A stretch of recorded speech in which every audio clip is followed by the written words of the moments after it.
all started November 30th, 1979, as fans entered the Kansas Coliseum to see the Wichita Wings take on the New York Arrows.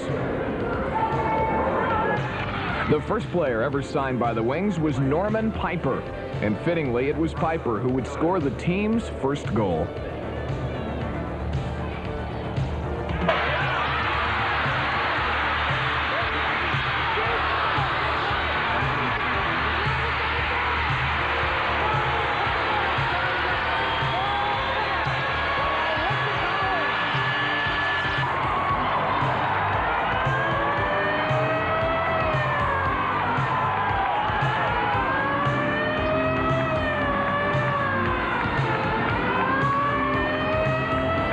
Kevin Cooley, like Norman Piper, would become the only Wing to have his uniform number retired.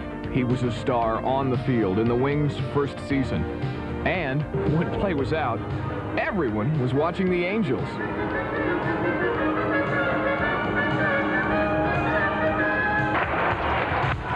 Including the TV cameras. George Lay was an integral part of the Wings' first team as well, assisting Coach Roy Turner on the bench and scoring goals on the field.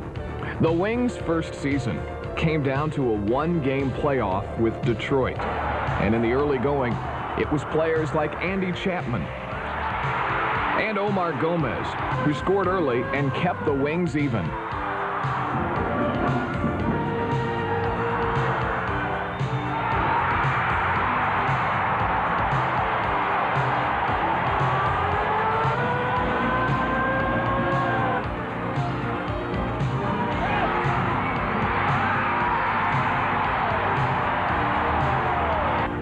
But Detroit went ahead in the fourth quarter, forcing the Wings to come back or be eliminated from the playoffs.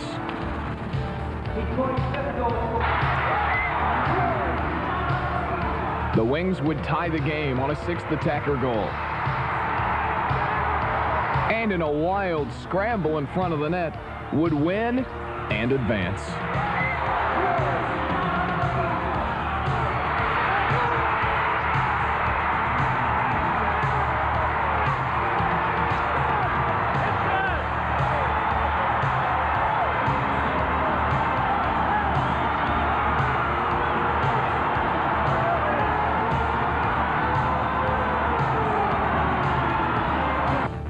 The 1980-81 Wings team showed that despite having only half the budget of the other cities in the league, the Wings could build a powerhouse with players like Norman Piper, Jurgen Christensen, and Kim Runtved taking the shot.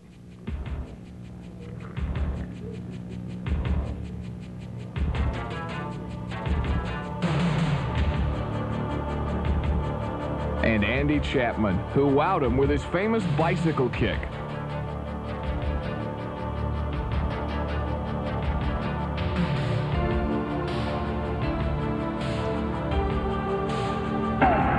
The 80-81 playoffs in the first round brought Chicago, and a 2-1 win in the series for the Wings, setting up March 27, 1981, a date for Wings fans which will live in infamy.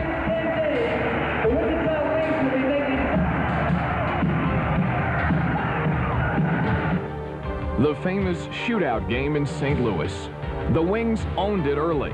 Brian Tinian had one of the goals that gave Wichita a 6-1 cushion heading into the fourth quarter. Kevin Cooley was outstanding as always for Wichita.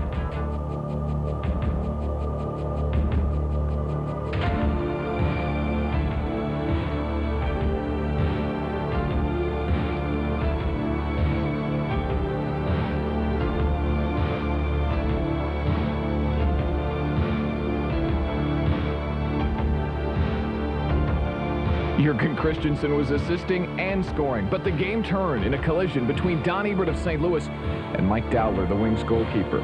Dowler was forced to leave the game, and with a minute left in regulation, Ebert would tie for St. Louis. It would set up the first shootout game in MSL playoff history. This tripping call on backup goalkeeper Brad Higgs gave St. Louis the momentum and the win. It was one of several calls that put Wings coach Roy Turner on the brink of tears. I've never seen officiating like it in my life. I've never seen anything like it. We're not a physical team. Maybe I should hire some boxers or something, because I think that so many things were let go tonight. It was just diabolical. We couldn't believe it. We were all just saying, well, they may as well just said before the game, New York and St. Louis go and play. There's no way they want little Wichita in the final. Simple as that. I think they know, and these guys know, it's the Wichita Wings who should be in the final. But Wings general manager Bill Kentling had no time to be bitter. There were dollars to be raised and a franchise to be saved.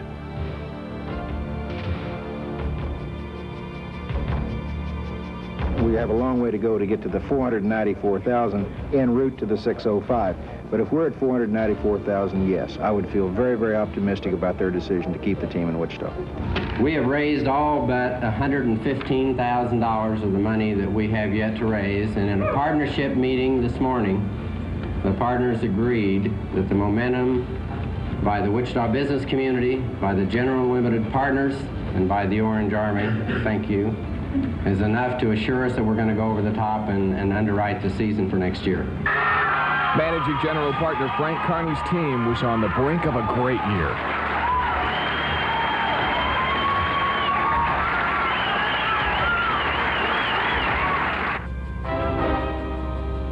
Wichita Wings enter their 4th year of existence as one of the most successful soccer franchises in operation anywhere in the United States.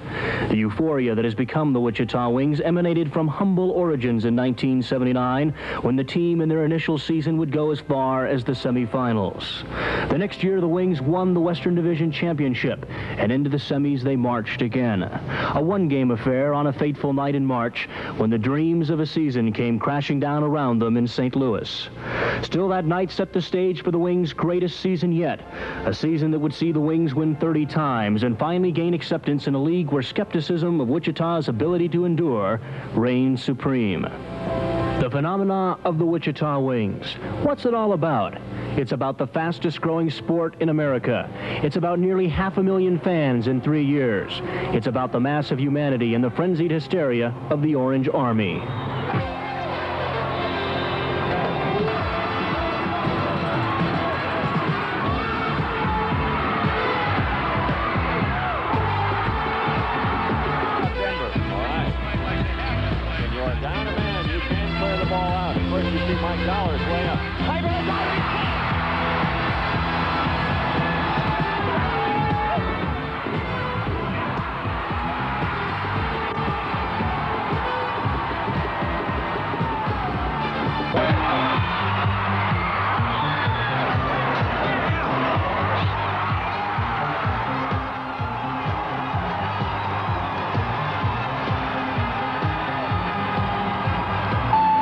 Again, it was on to the playoffs, and the team celebrated a first-round win over Memphis and St. Louis in the semifinals. Although the Wings would lose the playoff series with St. Louis, Game 2 was one of the classics in MSL playoff history. A 7-6 overtime win for the Orange. The Wings tied it with a 6th attacker goal and won it in overtime.